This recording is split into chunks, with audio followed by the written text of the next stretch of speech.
Guys, shit. I was doing my notes for the Bears video, and I was getting very, very fucking tired. I'm not gonna lie. It's like when you watch this fucking team on offense, like it literally just fucking puts you to sleep. It's like watching the fucking 49ers offense, and it's one thing to be bad, but to be not even just bad, just fucking beyond mediocre and boring as shit to watch. It's just a recipe for fucking just terrible TV and a fucking disaster.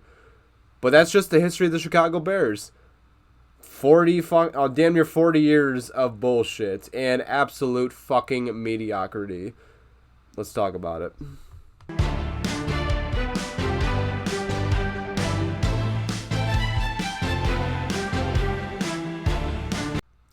What's going on, guys? Welcome to the Bears' never-ending fucking rebuild, because it feels like we're in fucking Groundhog Day with these motherfuckers here. As far as like getting a quarterback, fucking having him at the very best being someone like Jay Cutler, and when someone like him is the fucking bar, smoking Jay. I got no problem with smoking Jay, but like he kind of bitched out in that NFC Championship game about, was it like 10 years ago, 2010 against Aaron Rodgers. He had like a strained calf or something, like kind of like a sore ankle maybe. And he was just like, nah, I know it's the NFC Championship game, but I'm just going to sit over here on this fucking bike. But yeah, he fucked himself. That was his one and only chance to get to the Super Bowl. A-Rod wasn't very good that game, and they botched it. And that's just kind of been the thing with the fucking Chicago Bears. Like, there's a reason I put the city of mediocrity in the little fucking title in the beginning, because well, not even just him, just this whole fucking town. I mean, the Blackhawks have been great in hockey, but we're talking about just the Bears here. Save for one fucking season in 1985 where they rolled over the Patriots, which kind of sucked, but that was their one and only year to shine. They peaked in that year. Unfortunately, that was fucking almost 40 years ago, and they're still living off that fucking success. And I don't see them fucking getting a new title anytime fucking soon.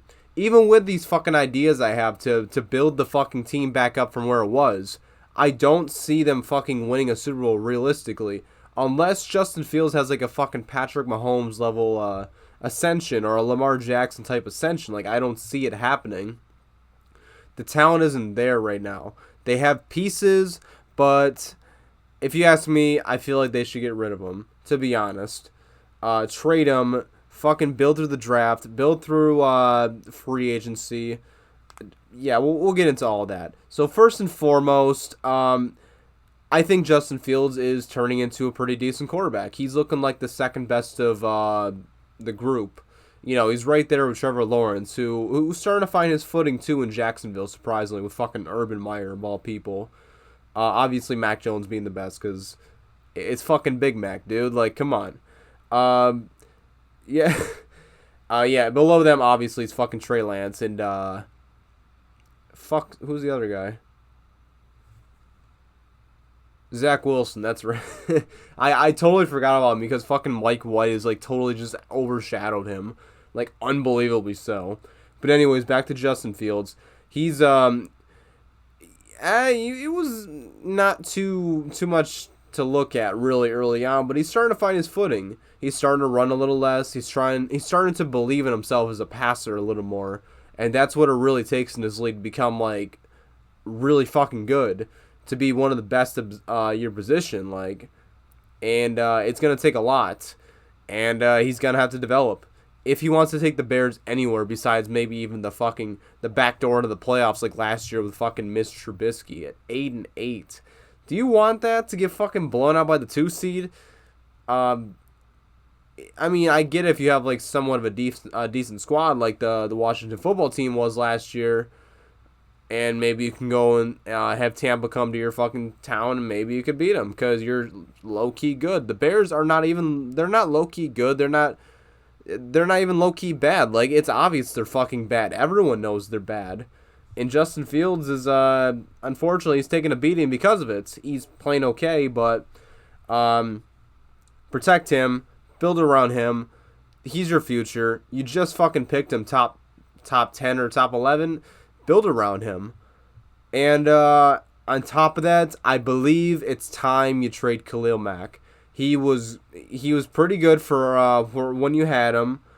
I feel like Las Vegas or then Oakland honestly won the trade because they got some pretty good fucking picks out of it. And Khalil Mack's been pretty fucking good for the Bears too. But he's, I believe, 31, 32 now. Going on 33. He's still a very, very fucking good player. But he has a very fucking high amount for his salary cap. So, like, I say you trade him. You can maybe fucking get, like, a late one. Maybe a very early... I'm going to say probably, like, an early to mid fucking second round pick. That's what I'm saying realistically. Maybe that in, like, a fourth and a fifth.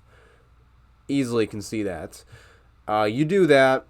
You get those fucking picks. Maybe spend them on fucking offensive linemen. I'm obviously an offensive lineman. If you don't pick them up in free agency, of course. Don't be afraid to fucking spend on defense, too. Like, if you see, like, a fucking can't-miss player, like a fucking Micah Parsons or, like, a fucking J.C. Horn or a fucking Patrick Surtain, like, you go get him, man. Shit, why not? It's only gonna help you, and you need someone to fill that fucking void of Khalil Mack.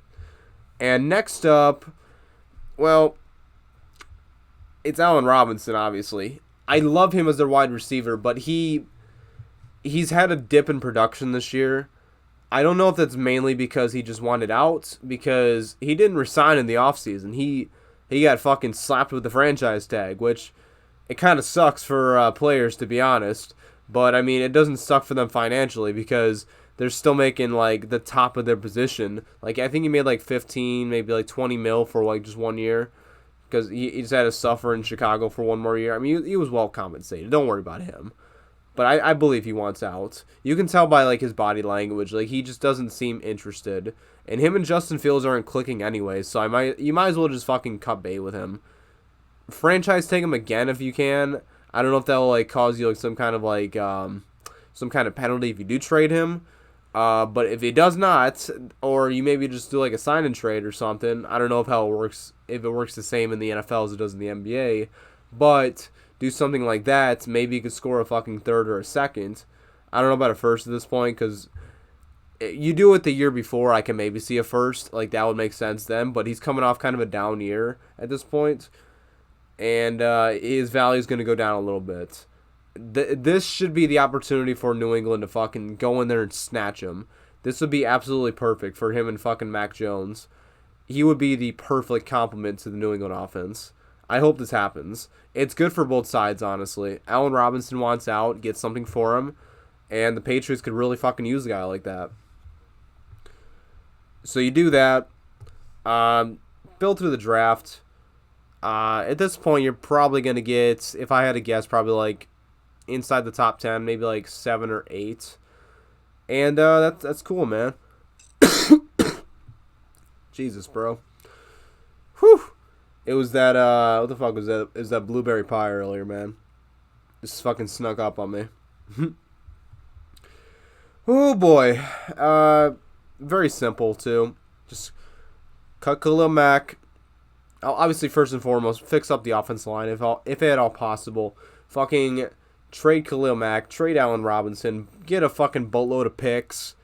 Maybe use those picks and get fucking other players in a trade or something. I'd say probably just draft because they seem pretty damn good at drafting. So why not take a few swings at the draft? Or if you see a very good player that you want to get at like a cheaper contract, you throw away one of those second and third picks. And you can get more bang for your buck that way, basically. And you're not paying fucking 20 mil for one goddamn player. And you can disperse it and maybe spend like 25 mil on maybe like 6 players, maybe 7 players. Depending how good you are at fucking getting these players to sign to cheaper deals, if you catch my drift. And, of course, don't forget... Fire fucking Matt Nagy. For the love of God, get his fucking ass out of there. He had a positive impact to begin his tenure. He got to the playoffs. I believe he won he actually won the division that year. I believe so, yeah, because they had a home playoff game against the Eagles. The Eagles? I believe it was the Eagles. Yeah, because they had Nick Foles. It was the double doink game. He was good. He was good that year, but ever since that double doink happened, they did get back to the playoffs though. But they got fucking steamrolled last year. Uh, it just hasn't worked out, man. He's not the right guy for this team. I'm not saying he couldn't be the right guy in some other team, but for this team, there's some kind of fucking weird voodoo curse shit going on with the Chicago Bears because, like I said, it's been damn near 40 years since they won a title, let alone even been to a fucking Super Bowl. They need to follow my plan, and maybe in 1 to 2 years they could maybe win their division. I'm not gonna get crazy and say they're gonna get to the Super Bowl because that's all fucking barring what kind of development that Justin Fields really has. I believe he can really develop and become something great, but at the end of the day, this everything that's going on, it's on fucking Justin Fields. Either he fucking booms and this team booms along with him, or he fucking busts and they have to go look for another quarterback and basically start from scratch. But you know what? If you follow my plans, you draft some good offensive linemen, do like what the Colts did, build interior, build from the in to out, I should say, and you have a very solid fucking core. And no matter who you put behind center, hell, if it's Andy Dalton or fucking Justin Fields or even smoking Jay Cutler, you'll be in good shape. You'll be in really good shape. But then again, what the fuck do I know? Thanks for watching, guys. Take it easy. Have a good one. And as always, stay high.